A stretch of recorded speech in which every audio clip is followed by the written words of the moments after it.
Welcome to Deadscape Diaries, where the ordinary dissolves into the eerie and the unexplained. Tonight, we invite you to step into a world where every ring of a phone becomes a question of fate, every unanswered call an opportunity for the unknown to seep through. Get comfortable, but not too comfortable. This is The Forgotten Call, a tale that lingers long after the last echo fades. I don't know why I did it. Maybe it was curiosity, or maybe it was the growing sense of unease that wouldn't let me sleep. But when the payphone on the corner of Main and Cedar started ringing at midnight for the third night in a row, I knew I had to pick it up. Larkspur was the kind of town where nothing unusual ever happened. That's why the appearance of the payphone was so strange. It hadn't been there before, and no one could remember it being installed. It was old, rusted, and covered in grime, as if it had been sitting there for decades, yet it worked perfectly if you dared to use it. The first night it rang, I thought it was a prank. I was walking home from the diner where I worked late shifts, and the sudden sound startled me. The phone's sharp, mechanical trill cut through the stillness of the night. I walked faster, pretending I didn't hear it. The second night, it rang again. This time, I stopped and stared at it. My fingers twitched, tempted to pick up the receiver, but fear held me back. It wasn't until the third night that I gave in. As the clock struck midnight, the phone began to ring. The sound was louder than I remembered, more insistent, almost as if it were calling just for me. My heart pounded as I approached. The street was deserted, the windows of the nearby buildings dark. I reached out, hesitated for a moment, and then lifted the receiver. "Hello?" I said, my voice shaking. At first, there was silence. Then, a soft, familiar voice spoke.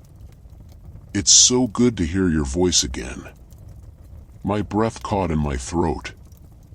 It was my brother, Peter. Peter, who had died in a car accident 3 years ago. "Peter?" I whispered, clutching the receiver tightly. "How is this possible? Where are you?" "I don't have much time," he said, his voice tinged with urgency. "Listen to me. Don't answer this phone again. Don't let anyone else answer it. Promise me." But I started to ask, but the line went dead. The sudden silence was deafening. I stood there, trembling, the receiver still pressed to my ear. When I finally hung up, the payphone let out a low, almost imperceptible hum, as if it were alive. The next day, I couldn't focus on anything. Peter's voice played over and over in my mind.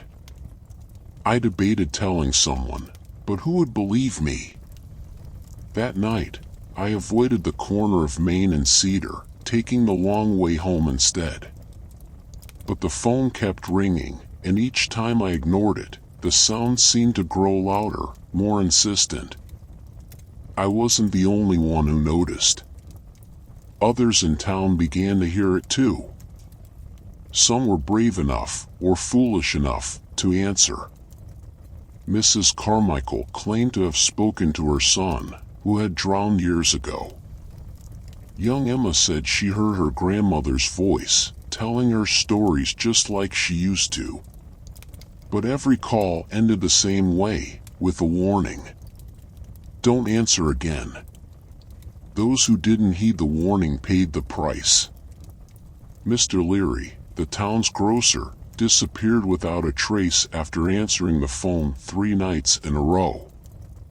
Mrs. Carmichael was found in her home, staring blankly at the wall, muttering to herself about shadows.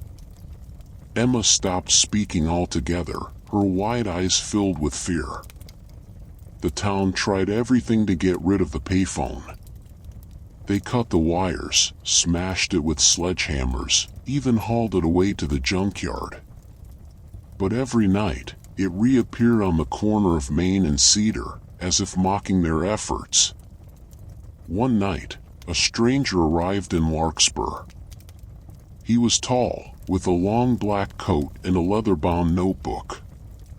He claimed to be a historian, fascinated by urban legends. The townsfolk warned him about the payphone, but he only smiled and said, "I've been looking for something like this."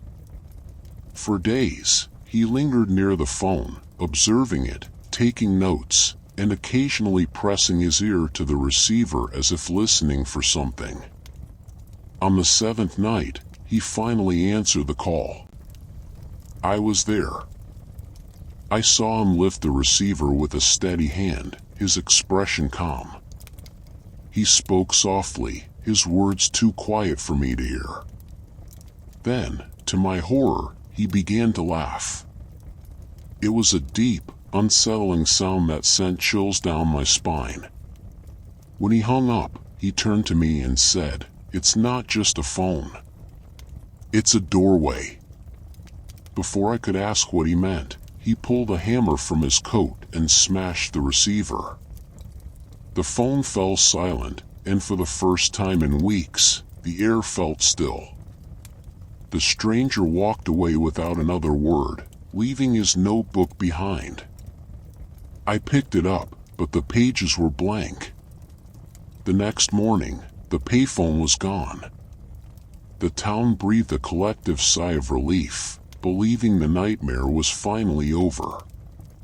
But I couldn't shake the stranger's words from my mind. A doorway. To where?